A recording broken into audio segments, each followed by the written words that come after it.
Subscribe करें और bell दबाएं ताकि कोई खबर रह न जाए।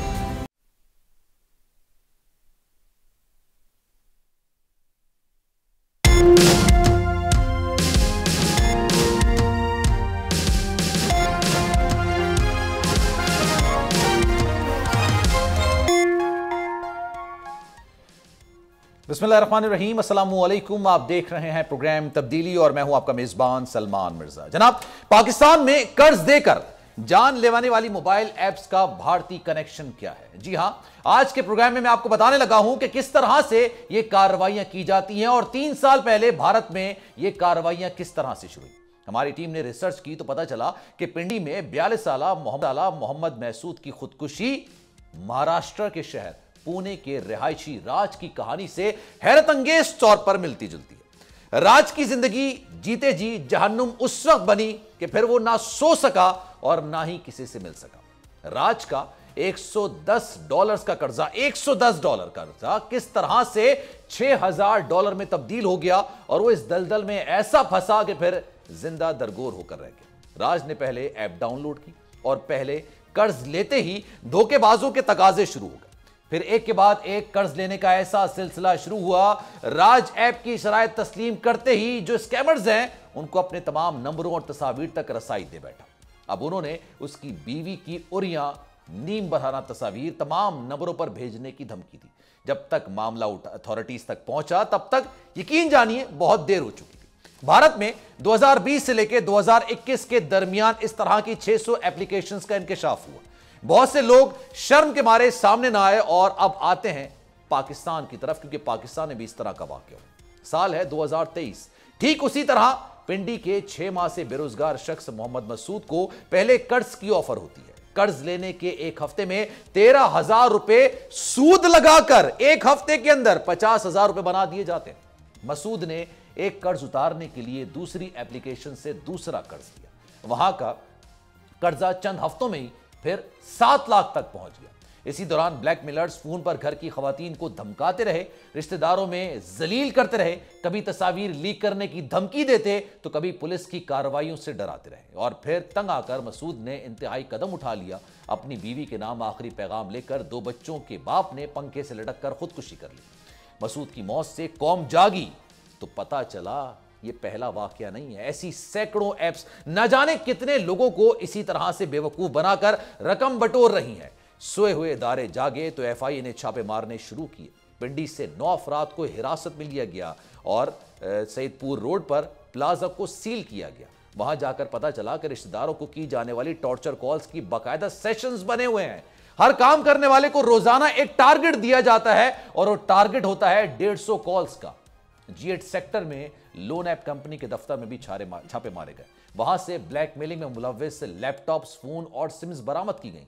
सवाल यह है कि इस तमाम मामले में कसूर आखिर किसका है?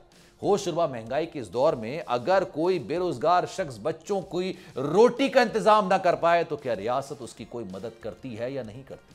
क्या कोई बैंक कर्जा देकर उसको वक्ती तौर पर मुसीबत से निजात दिलाता है? नहीं दिलाता।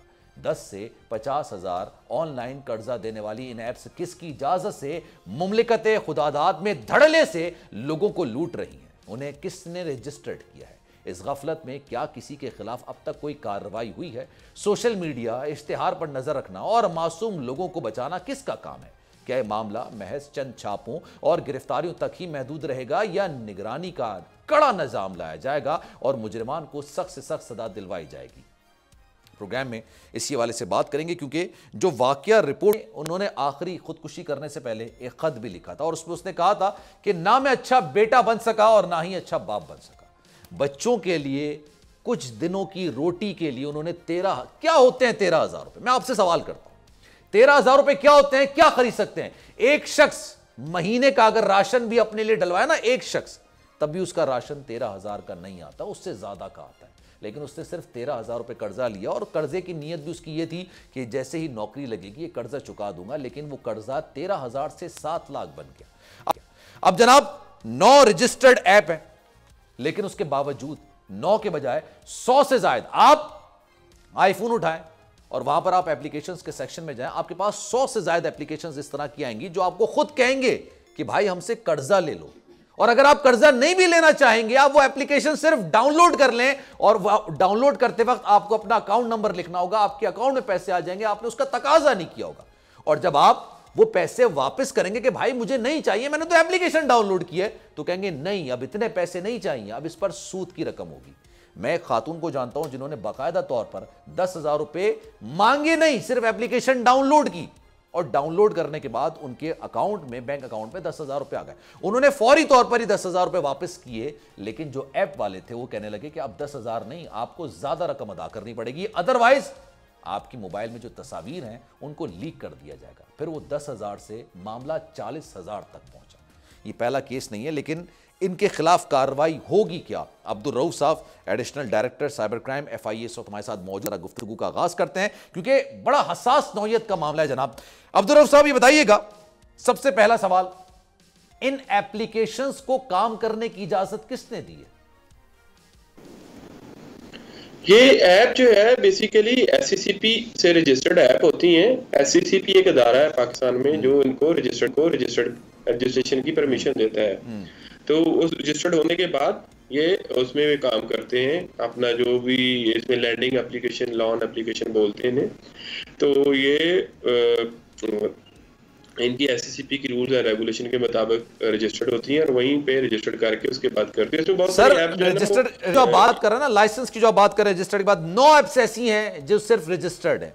अगर आप मोबाइल ऑन करेंगे ना, आप एप्लीकेशन के सेक्शंस में चले जाएंगे, तकरीबन 100 से ज्यादा एप्लीकेशंस हैं जो कि कर्जा देने के लिए वहां पर बैठी हुई हैं। सर सवाल ये पैदा होता है, अब ये एक वाकया हो गया, उसके बाद अरबाब इख्तियार जागा है, घर का वाहिद कफील चला गया जो कि पिछले 6 महीने से बेरोजगार था। ये वाकया है तभी अरबाब इख्तियार जागे, या इससे पहले भी कोई वाकया रिपोर्ट हुआ, उनके खिलाफ भी कोई कार्रवाई हुई?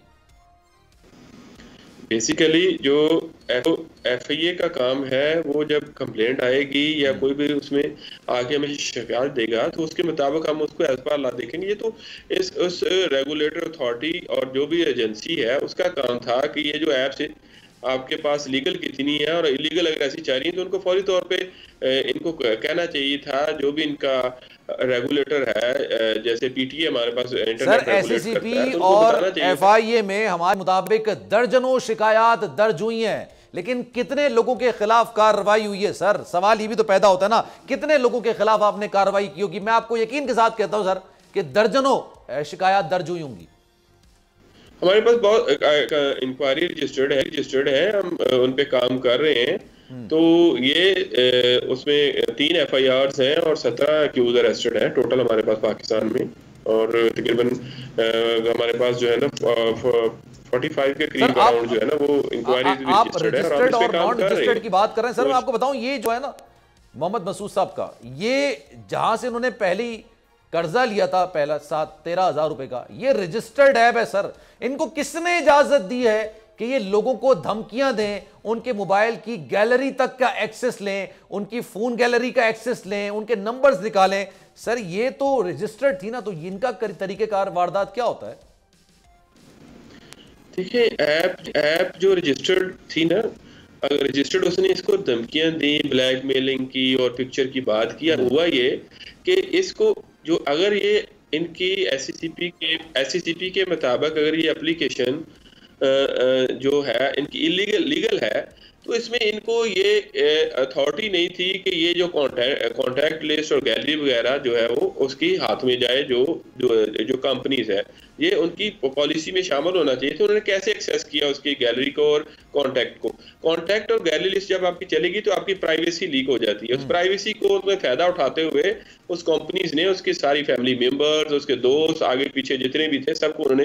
सर वो आपकी गैलरी वाली बात जो आप बात कर रहे हैं ना, कॉन्टैक्ट लिस्ट तक बात चली गई, गैलरी तक बात चली गई। सर रजिस्टर्ड कंपनियां क्या इस तरह से काम करती हैं? अगर कोई नॉन रजिस्टर्ड कंपनी है जो कि 10,000 से लेकर 50,000 तक का लोन दे रही है, तो सर किसने उनको इजाजत दी कि वो गैलरी तक जाए? किसने उनको इजाजत दी कि फोन डायरेक्टरी तक जाए? किसने उनको इजाजत दी कि बाकायदा तौर पर वो सूद के नाम पर भत्ता वसूल करें? सर कहीं ना कहीं से तो इजाजत हुई होगी ना। और फिर रातों रात ये 13,000 की जो रकम होती है ये लाखों तक पहुंच जाती है। सर नहीं, रातों रात नहीं है, इनका तरीका वारदात डिफरेंट है। ये 13,000 अगर देते हैं तो ये कहते हैं कि इसको पे करो, 6 डे पे इसको कॉल करना शुरू कर देते हैं, फिर 7 डे इनका डे खत्म हो जाते हैं, फिर कॉल करते हैं, और डिफरेंट इन्होंने एनवायरनमेंट बनाई होती है। अच्छा। कि अब क्या करना है, फर्स्ट क्या कॉल करेगा, सेकंड क्या कॉल करेगा, थर्ड उसमें क्या कॉल करेगा, इनकी अपनी गैलरीज बनी हुई है। उसके अंदर फिर जो लास्ट वाला है वो बड़ा वो ऑकवर्ड कॉल्स करता है और हरास भी करता है, थ्रेट भी करता है, क्योंकि उसके पास सारी चीजें आ चुकी होती हैं।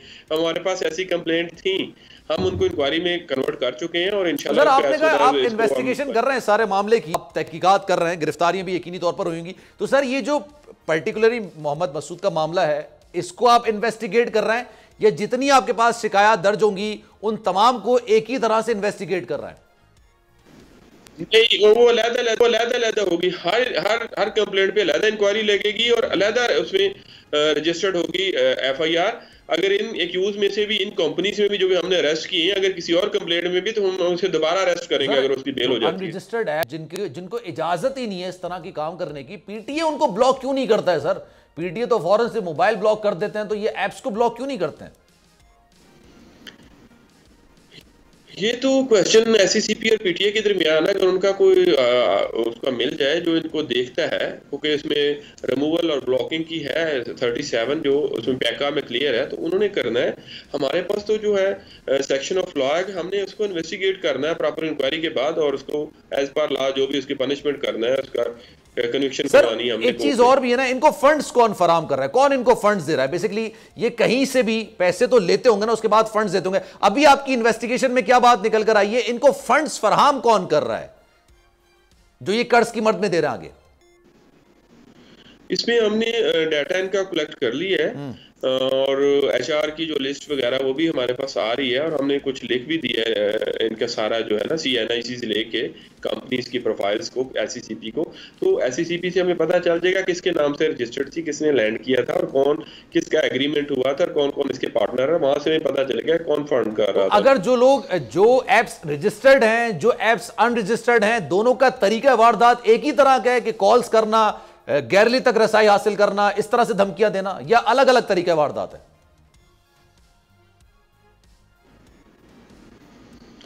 नहीं, उसमें उनकी जो पॉलिसी मैंने पढ़ी है ना, वो मैंने मंगवाई थी SCCP से अनऑफिशियली, जो जैसे हुआ है, तो अभी तो हमने लेटर भी लिखा हुआ है कि वो बताए। उसमें उन्होंने ये जो लीगल है ना, उनको बिल्कुल बैन है ये गैलरी और जो ये देना कॉन्टैक्ट का। लेकिन ये वाली जो ऐप थी, लीगल होने के बावजूद भी ये गैलरी और ये कारी थी, ये तो बहुत बड़ी वायलेशन कारी थी। ये तो उनको तो फौरी तौर पे इसको कर देना चाहिए था कि अगर उनको कोई भी कंप्लेंट आई है, तो लोग तो SCCP को भी कंप्लेंट की होंगी।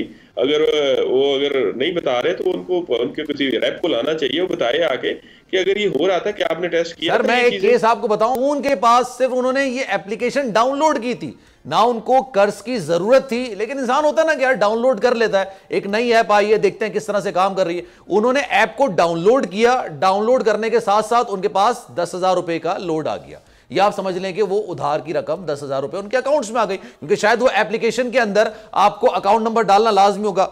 अब उन्होंने जब वापस की 10,000 रुपए कि मुझे नहीं चाहिए, और उसी वक्त वापस की, तो ऐप वालों ने कहा कि नहीं, अब हम इसको वापस नहीं लेंगे, आप इस पे इतना सूद अदा करिए। तो 7 दिन बाद की कहानी नहीं है, ये तो उसी वक्त की बात है। फिर ये मामला गैलरी तक पहुंचा, उन खातून की तस्वीर तक पहुंचा, फोन डायरेक्टरी तक पहुंचा, और उसके बाद फिर 40,000 रुपए में जाके उन्होंने अपनी जान छुड़ाई। सर ये तो नेक्सस है, ये तो गिरोह की तरह काम कर रहे हैं ये लोग। बिल्कुल बिल्कुल एग्रीड। इसमें यही है, जैसे ही आप करते हैं, सारे आपकी कॉन्टैक्ट लिस्ट, गैलरीज, आपके जो डॉक्यूमेंट, कॉन्टैक्ट, उसके अलावा सारी चीजें, और फिर खुद ही ऑटोमेटिकली लोन अप्लाई कर देता है। बंदे को पता ही नहीं होता कि ये मैंने लोन अप्लाई किया है या नहीं किया, वो बिल्कुल ही उसको पता नहीं होता, और उसको कहते कि ये आप वापस करो और अगली ऐप से ये और लोन लो। उसका भी कर्जा उसमें चढ़ रहा होता है, और नए वाले का और चढ़ रहा होता है, जिससे लाखों में जाते हैं आगे। जैसे बता रहे हैं कि 6-6 लाख हो जाता है 13-14 हजार से, इस तरह आगे से आगे। तो सर अभी आपने कितने लोगों को फिर गिरफ्तार किया है सारे मामले के बाद, जो ये भी निकल कर आया मोहम्मद मसूद साहब का, इसके बाद कितने लोगों को आपने गिरफ्तार किया है? हमने जो इसमें जो मसूद वाले मैटर में जी, हमने तकरीबन कोई 7 लोग हमारे पास अरेस्टेड हैं, और क्या कहते हैं, इनका रिमांड हो चुका 4 दिन का। तो इंशाल्लाह आगे भी रिमांड लेंगे और प्रॉपर इनको हम इन्वेस्टिगेट करेंगे। और अच्छा सर, ऑनेस्टली ये बात कहनी तो नहीं चाहिए क्योंकि महंगाई बहुत ज्यादा है, आप सब समझते हैं, बेरोजगारी है, गुर्बत बहुत ज्यादा है, और हर घर के अंदर या हर एक घर छोड़ के लोगों के घर में बहुत मुश्किल हालात हैं। लोग आसानी की तरफ जाते हैं, ऐप डाउनलोड कर लेते हैं, फिर उसके बाद इस तरह के शिकंजे में फंस जाते हैं, इन लोगों के पास फंस जाते हैं। अगर किसी के साथ ये मामला हुआ हो तो सर क्या आसान तरीका है एफआईए तक अप्रोच करने का? बेहतरीन तरीका क्या है? क्योंकि एप्लीकेशंस तो बहुत आती होंगी ना आप लोगों के पास। मैं इसमें थोड़ी सी करेक्शन कर दूं, पीछे 9 अक्यूज है और 4 दिन का रिमांड है। अच्छा। उनका मेडिकल करा के हमने इन्वेस्टिगेशन, प्रीलिमिनरी इन्वेस्टिगेशन स्टार्ट है और वो चेन हम निकालेंगे। आप बता रहे थे इसमें ये हमें कंप्लेंट करने का तरीकाकार ये है कि आप इसको हमारे हेडक्वार्टर की लाइंस है उस पर कॉल कर सकते हैं, आप डायरेक्ट हमारे फॉर्म को फिल करके कंप्लेंट दर्ज करवा सकते हैं, आप हमारे हेल्प डेस्क पे ईमेल कर सकते हैं, आप फिजिकली भी विजिट करके इसमें कंप्लेंट करवा सकते हैं। और 16 सेंटर है पूरे पाकिस्तान में, जिसको जो नजदीक लगता है फौरी रिएक्ट करे और फौरी तौर पे वहां पे अपनी कंप्लेंट दर्ज कराए ताकि उसको प्रॉपर रिलीफ मिल सके। ठीक है, ताकि इस तरह के वाकया दोबारा सबसे ज्यादा ये मामला भारत के अंदर, इंडोनेशिया के अंदर काफी ज्यादा रिपोर्ट, इंडोनेशिया में तो बहुत ज्यादा। अब इंडोनेशिया में उन्होंने एक कानून बना दिया है कि अगर कोई आपको इस तरह से धमकियां दे पैसे लेने के बाद, लोन लेने के बाद, और आपकी फोन डायरेक्टरी, आपकी गैलरी तक आपकी रसाई हासिल करे और यहां तस्वीरें रिलीज करने के हवाले से या लीक करने के हवाले से आपको धमकियां दें, तो उसको बाकायदा सिक्योरिटी प्रोवाइड की जाती है। एससीसीपी या एफआईए में कुछ इस तरह का कानून है कि उस शख्स आपके पास आता है उसको इस तरह की आप सिक्योरिटी प्रोवाइड करें। देखिए, जब हमारे पास उसने कंप्लेंट दर्ज करा ली तो उस डिपार्टमेंट की रिस्पॉन्सिबिलिटी हो जाती है कि अगर कंप्लेंट आ गई है तो हमने उसे देखना है। अगर उसके साथ कोई भी ऐसा इशू होगा, हम उसे बकायदा, हमारे पास काउंसलिंग एक्सपर्ट रखे हुए हैं, बकायदा उसकी काउंसलिंग करते हैं, उसको बताते हैं कि आपने बिल्कुल रिएक्ट नहीं करना, आप साइलेंट हो जाए, और जो भी आपके पास कोई भी आपको थ्रेट कर रहा है, कोई भी नंबर से आपको कोई चीज आ रही है तो आप फौरी तौर पे हमें दें, ताकि चलिए मेरा लास्ट क्वेश्चन आपसे, लेकिन अगर आप इस तरह के मसले का दुचार हो, क्योंकि इस तरह के वाकये को लोग अपने दोस्तों के साथ भी शेयर नहीं करते हैं, वो अंदर ही अंदर रखते हैं। अब जो मोहम्मद साहब के साथ वाकया हुआ, मोहम्मद मसूद साहब के साथ, उन्होंने इस वाकये को अपनी बेगम तक के साथ भी शेयर नहीं किया था, ऑब्वियसली कि उन्होंने पैसे तो ले लिए, लेकिन जिस तरह की धमकियां दी जा रही होती हैं, एक शरीफ इंसान इस तरह काम नहीं करता। लेकिन आप मशवरा क्या देंगे अगर किसी इंसान के साथ इस तरह का वाकया हो रहा हो, उसको इस तरह की धमकियां मिल रही हो, इन ऐप से उन्होंने कर्जा लिया हो और वो उनसे जान छुड़ाना चाहता हो, तो आप मशवरा क्या देंगे? उनको क्या करना चाहिए? सबसे पहले फौरी तौर पे रिएक्ट करें और कंप्लेंट करें हमें इमीडिएटली, जिधर भी उसको नजदीक है। अगर मैं बता देता हूँ, पंजाब में हमारे जो सेंटर्स हैं, आप लाहौर में जाएं, आप गुजरांवाला जाएं, आप फैसलाबाद जाएं, और आप उसके अलावा मुल्तान जाएं। इसी तरह आप पिंडी में आना तो रावलपिंडी का है, गिलगित में भी दफ्तर है हमारा, इसी तरह इस्लामाबाद का अलहदा दफ्तर है। अगर सिंध में आप बैठे हैं तो सिंध में आप कराची जाएं, हैदराबाद जाएं, सखर में जाएं।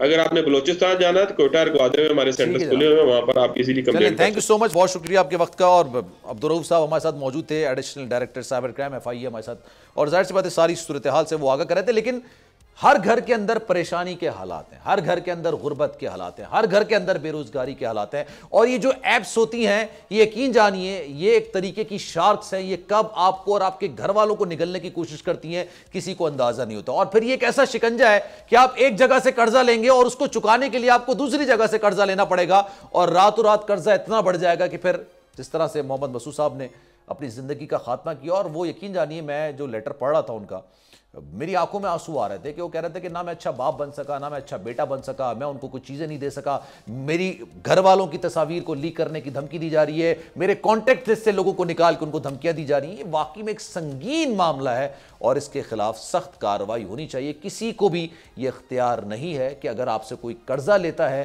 तो उसको कर्जा वापस करने के लिए इस तरह से प्रेशराइज किया जाए, उसकी खवातीन, उसके घर की बहन और बेटियों के हवाले से इस तरह से गलीज गुफ्तगू की जाए। एक ब्रेक लेते हैं जनाब, ब्रेक के बाद वापस आएंगे। कमर जमान कायरा साहब हमारे साथ मौजूद होंगे, कुछ सियासी मामला पर बात करेंगे, और एक और इशू है जनाब, एक और इशू, वो सीमा सचिन है या सीमा हैदर हैं, भारत चली गई हैं। आधे भारतीय मीडिया उनको पाकिस्तानी एजेंट बता रहा है, आधा भारतीय मीडिया इस पर शादियाने बजा रहा है कि हमने एक पाकिस्तानी को हिंदुस्तानी में कन्वर्ट कर दिया, हमने एक मुस्लिम को एक हिंदू में कन्वर्ट कर दिया है। वो असल में स्टोरी है क्या? सीमा क्यों झूठ बोल रही है? भारतीय मीडिया उनके हवाले से क्या बात कर रहा है? इन तमाम चीजों पर बात करेंगे एक ब्रेक के बाद।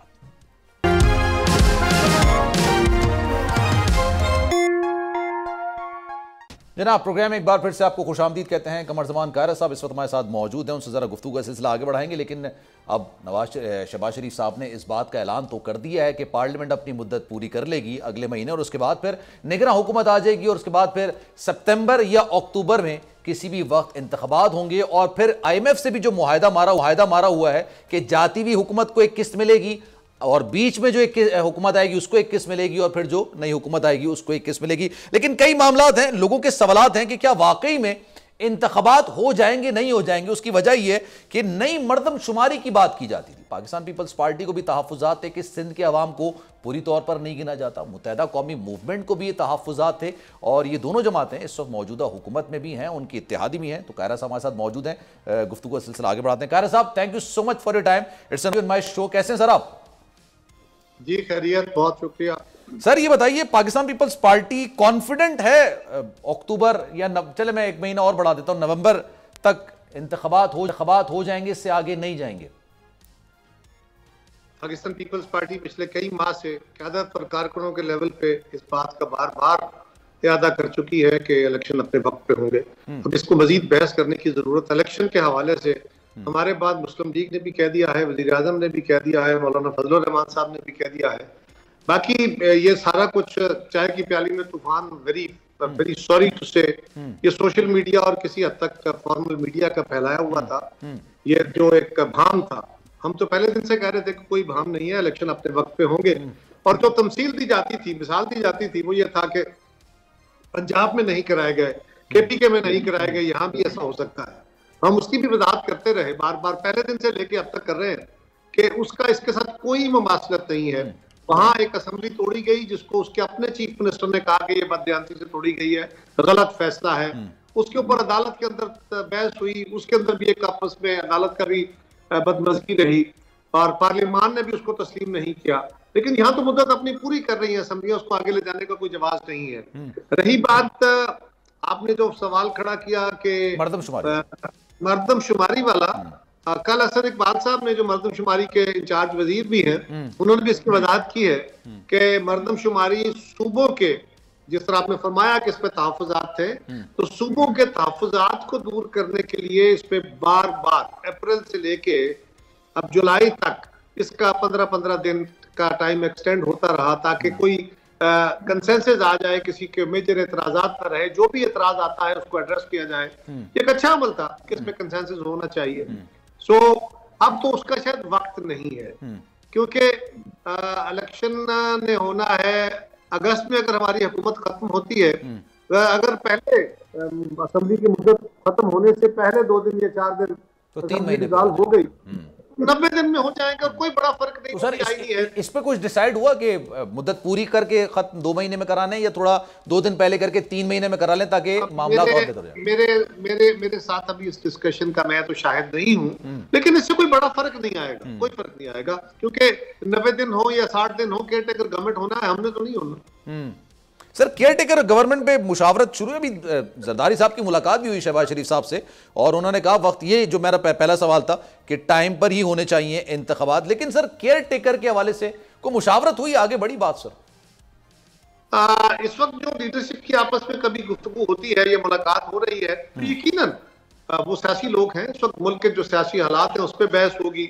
IMF के साथ जो मुज़ाकरात हुए, सूरत हाल बनी, उस पर बात होगी। आइंदा का वे फॉरवर्ड हो सकता है, उसके ऊपर डिस्कशन होगी। और यकीनन के केयर टेकर गवर्नमेंट कैसे होनी चाहिए, क्या बने, इसके ऊपर मुशावरत हुई होगी। लेकिन अब क्या हुआ इसकी कोई तफसील ना तो इशू हुई है, ना हमारे इल्म में है, ना मैं वहां था, ना मेरी जमात का कोई और बंदा, और ना ही उसके बारे में भी हमारी क़यादत से कोई बात हो पाई है। बिल्कुल दुरुस्त। तो जब इसकी डिस्कशन होगी तो इंशाल्लाह आपसे भी। अच्छा, इस सारे मामले के अंदर कायरा साहब, ये सारे मामले के अंदर PTI ऑन बोर्ड है या नहीं है? किसके साथ सर? ये जो इंतखाबात के मामलात हों या फिर केयर टेकर हुकूमत के मामलात हों, PTI, मैं उनके सरबरा की बात नहीं कर रहा, वैसे एज अ जमात है ऑन बोर्ड? क्योंकि PTI क्योंकि पार्लियामेंट छोड़ गई थी, और पार्लियामेंट के अंदर मौजूद लीडर ऑफ द हाउस और लीडर ऑफ द अपोजिशन ने आपस में मशवरा करना है। लीडर ऑफ द हाउस यानी प्राइम मिनिस्टर अपने इत्तेहादियों से बात कर लेंगे, जो उनकी इखलाकी जिम्मेदारी तो है, कानूनी नहीं है। इसी तरह लीडर ऑफ द अपोजिशन जो है वो मशवरा करेंगे। मेरा ख्याल है शायद उनसे भी बात की जाए, कर लेनी चाहिए, कोई हर्ज नहीं है, लेकिन वो मैंडेटरी नहीं है।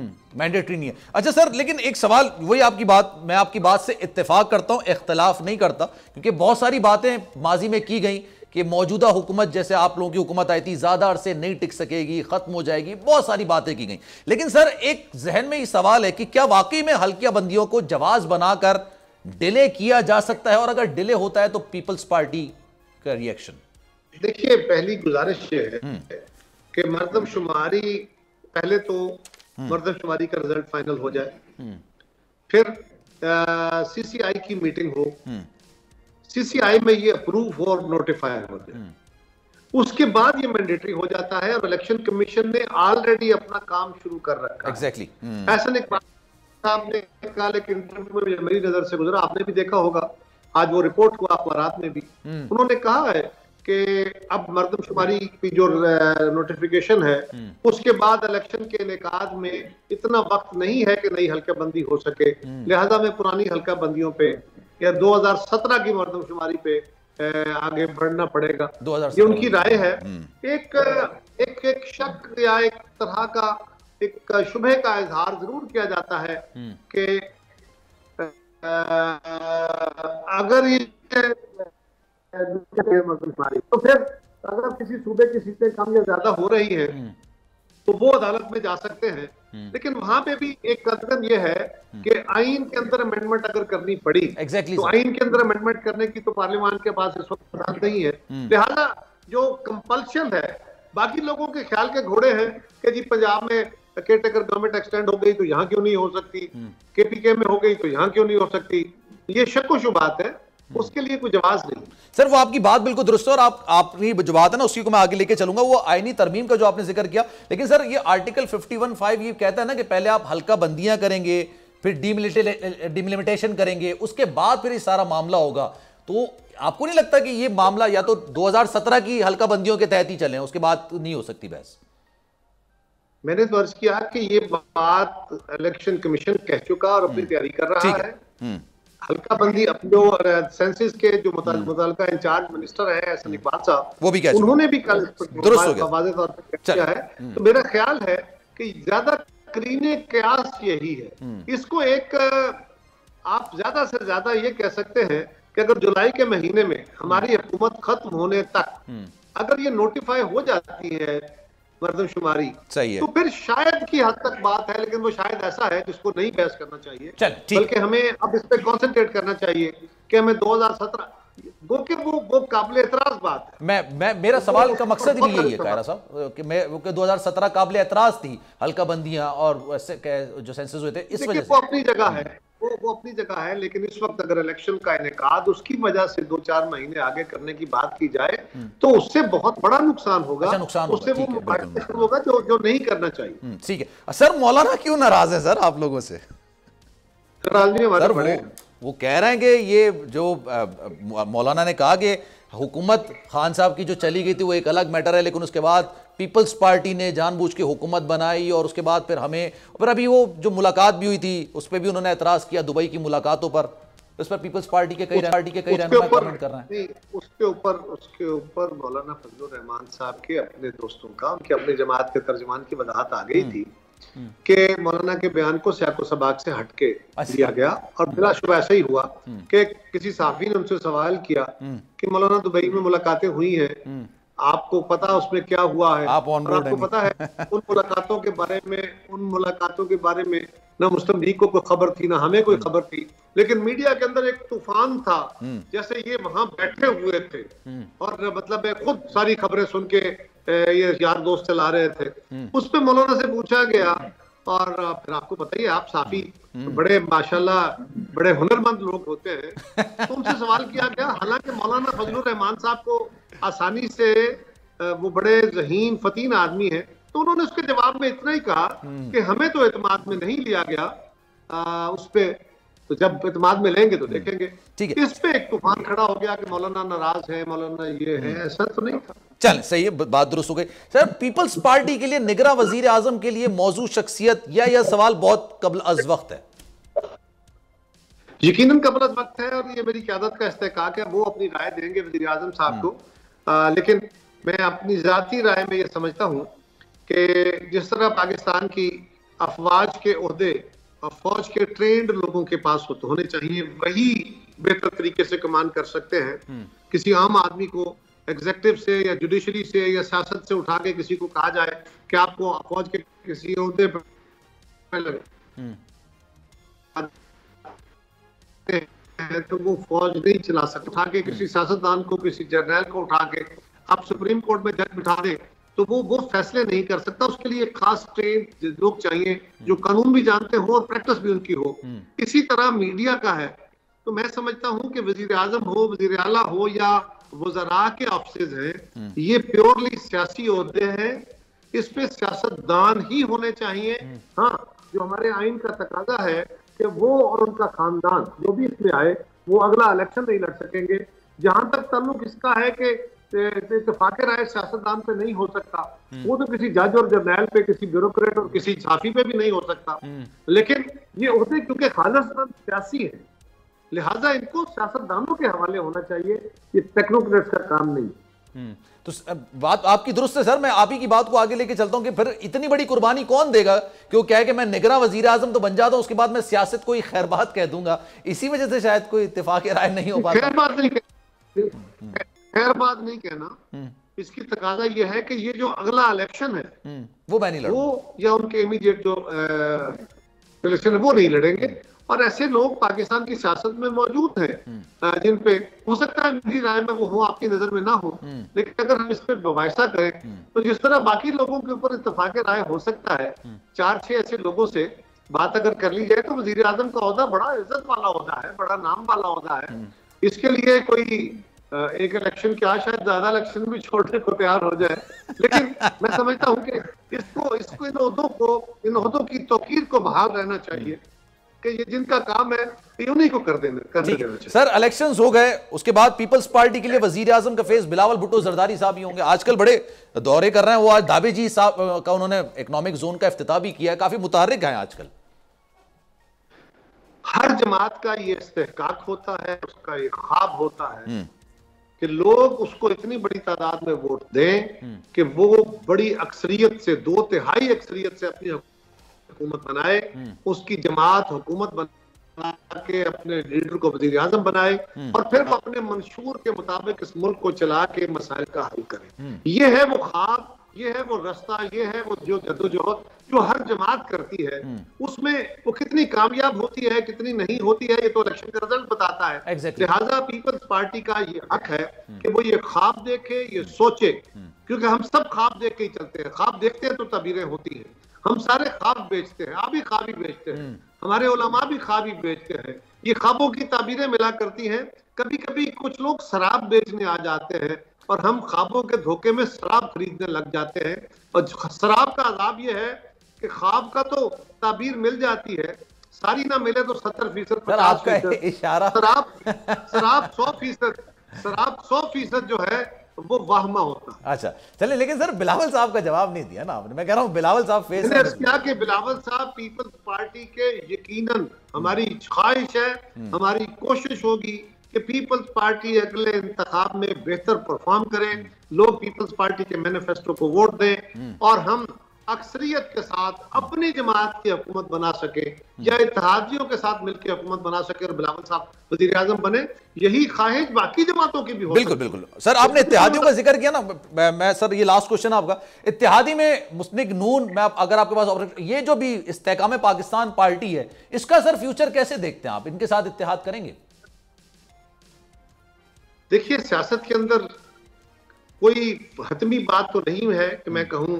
हाँ, हमारी सियासत के अंदर एक बात हमारा लर्नड लेसन है कि हम सियासत को इख्तलाफ राय की हद तक रखें, इसको दुश्मनी न बना लें, पर्सनल ना बना। हम अपने सियासी मुखालिफ को एक सियासी नजरिए के मुखालफत की हद तक तो रखें, लेकिन हम उसको दुश्मन समझ के मिटाने न चल पड़े। ना सोचे मिटा करती हैं, न जमातें मिटा करती हैं, न अफराद मिटा करते हैं। ये समझना चाहिए। और ये फैसला तो अगले इंतखाब के बाद ही हो पाएगा कि कौन किसके साथ चलता है। आखिर हम और मुस्लिम लीग भी तो इकट्ठे हो ही गए, हम तो बहुत दूर हुआ करते थे। तनकीद होती है। हमें वक्त ने समझा दिया, हमें वक्त की ठोकरों ने समझ दे दी कि क्या सियासत होती है और किस तरह बर्दाश्त से आगे बढ़ना चाहिए। अगर हम बर्दाश्त से आगे बढ़े हैं, हमने एक दूसरे को टॉलरेट किया है, तो COD हुआ, चार्टर ऑफ डेमोक्रेसी की बदौलत आज पाकिस्तान के अंदर कितना बेहतरी आई, उसके ऊपर जो कंसेंसस हुआ, आइन बेहतर हुआ, NFC हुआ, हमारा कौमी सवाल एड्रेस करने की तरफ चीजें चली और बहुत बेहतरी आई। इसी तरह के जज्बे को आगे लेके चलने की जरूरत है और पाकिस्तान को किसी महाजराई में डाले बगैर हमें एक दूसरे की हैसियतों को तस्लीम करके एक साथ या अपनी अपनी जगहों पे बैठ के विद इन लाइंस अपना सियासत करनी चाहिए। ठीक है, यही पाकिस्तान का। Thank you so much sir, thank you so much कारी साहब, बहुत शुक्रिया आपके वक्त का, thank you so much for your time. आप जाते जाते, क्योंकि टाइम की किल्लत है, आपने सुना होगा सीमा सचिन गए, क्या सीमा ने वाकई में सीमा पार कर दी है, क्या हकीकत है, क्या फसाना है, आज के प्रोग्राम में बात करेंगे इस पे, क्योंकि जनाब तस्वीर का एक रुख दिखाया जाता है। अब आपको हम तस्वीर दिखाएंगे, हाथ जोड़े ये है सीमा, गले में हिंदी से लिखा स्कार्फ है और मंगलसूत्र भी पहना हुआ जनाब, हाथ में सुर्ख चूड़ियां हैं और माथे पर लाल बिंदिया भी है। यह खातून पिछले चंद रोज से हर भारतीय चैनल की स्क्रीन पर इस तरह से छाई हुई हैं कि लगता है कि भारत में तमाम खबरें ही खत्म हो चुकी हैं। एंकर्स और रिपोर्टर हर रोज 2 कमरों के कच्चे मकान के बाहर कतारें लगाकर अपनी बारी का इंतजार करते हैं। 27 साल खातून को भारतीय पुलिस ने दिल्ली के नवाही इलाके से गिरफ्तार किया तो पता चला कि PUBG खेलते खेलते भारतीय शहरी सचिन की मोहब्बत में गिरफ्तार हुई और अपने 4 बच्चों के साथ पाकिस्तान से भारत पहुंच गई। आधा मीडिया इनको जासूस कह रहा है और आधा इनको आशिक कह रहा है। खातून ने बताया कि उनकी शादी 2014 में जैकाबाद के गुलाम हैदर से हुई, उनके 4 बच्चे हैं और ये कराची शिफ्ट हो गई हैं। 2019 में गुलाम हैदर सऊदी अरब काम करने चला गया। इसी साल PUBG पर सचिन से मोहब्बत शुरू हो गई, जिसकी इंतहा नेपाल तक ले पहुंची, मजहब तब्दील हो गया। शादी के बाद फिर वो कराची आई और 4 बच्चों को लेकर दोबारा नेपाल पहुंची, जहां से सचिन उन्हें छुप छुपा के दिल्ली के करीब अपने गांव ले गया। ये तमाम बातें इंडियन चैनल्स और इन खातून ने इंटरव्यूज में बताई हैं। क्या कहना है जरा सुन लें। कहते हैं ना जनाब, नकल के लिए भी अकल की ज़रूरत होती है। जो रिपोर्टर है वो सना की बात कर रहा है, वो सूरतों की बात कर रहा है और गालिबन वो मुस्लिम नहीं है, लेकिन जो अपने आप को मुस्लिम होने का दावा कर रही है, ना उसको सना पता है, ना उसको सूरह इखलास पता है और अपने आप को मुसलमान कहती है और कहती है कि मैं मुसलमान से हिंदू हो गई। तो मेरा एक पैगाम है हिंदुस्तानियों के लिए कि नकल करें लेकिन थोड़ी अकल का इस्तेमाल जरूर करें। बिल्कुल गिरफ्तार करें जासूस को, जैसे हमने गिरफ्तार किया, पूरी दुनिया के सामने पेश किया है, लेकिन ये कबूतरों वाला मजाक ना करें। सलमान मिर्जा को दीजिए इजाजत। जिंदगी रही, सेहत रही, आपकी दुआएं रही, तो इंशाल्लाह आपसे फिर मुलाकात होगी। ख्याल रखिएगा, अल्लाह।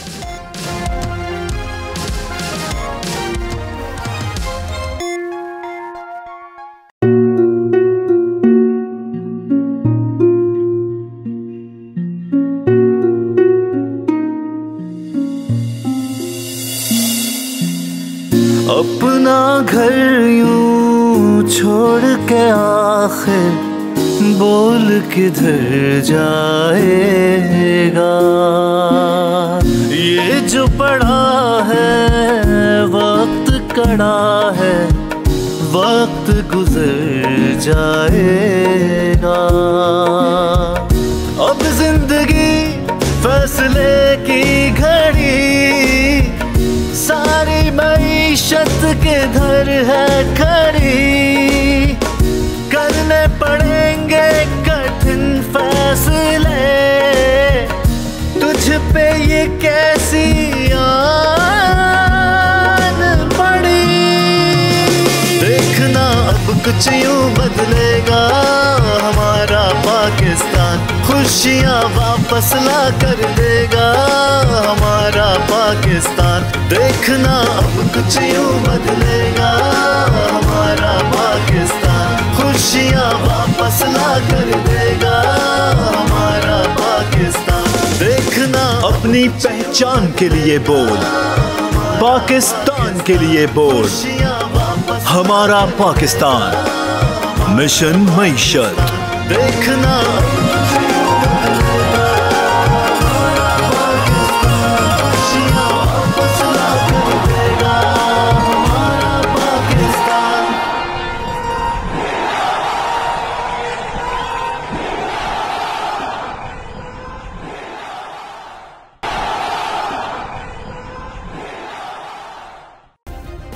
सब्सक्राइब करें और बेल दबाएं ताकि कोई खबर रह न जाए।